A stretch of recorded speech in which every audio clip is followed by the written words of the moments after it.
E quando a gente fala em exercício aeróbio, é impossível a gente não tocar nos temas que são os temas mais delicados e mais controversos da atualidade. Vamos começar com aeróbio em jejum. Aeróbio em jejum, por exemplo, foi um dos grandes recursos usados por fisiculturistas profissionais para diminuir o seu percentual de gordura, afinar sua pele durante o processo de pré-competição. Só que, ao mesmo tempo, é uma das coisas mais demonizadas pelos bioquímicos, falando que não é possível você queimar gordura se você não tiver carboidrato disponível. Ora, quem está certo?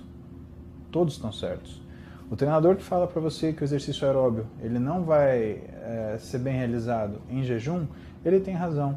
O fisiculturista que vai falar para você que é uma condição importante quando se deseja um perfil muscular com um menor percentual de gordura, ele tem razão.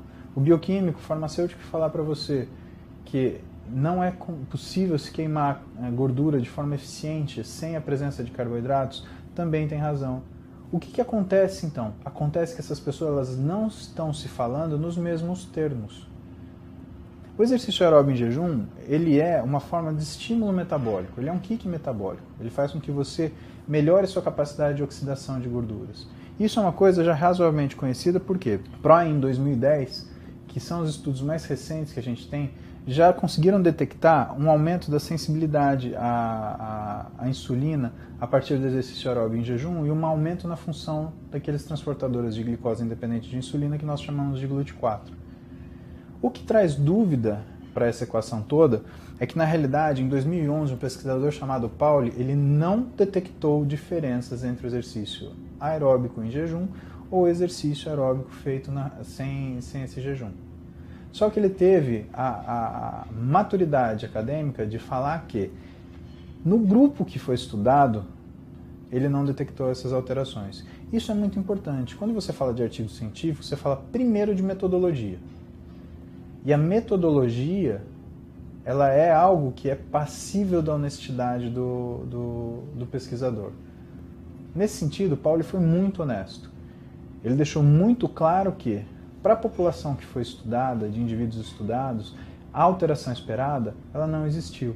O que não quer dizer que para outras populações, em outras condições, essas alterações também não existiriam. Se a gente voltar um pouquinho no tempo, a gente vai perceber que os estudos de Bock de 2005, eles já falavam que havia aumento da capacidade de oxidação, tanto de triglicerídeo quanto de gordura de baixa densidade. O que isso quer dizer, então? Isso quer dizer que o aeróbio em jejum ele não é feito para você ganhar capacidade aeróbica.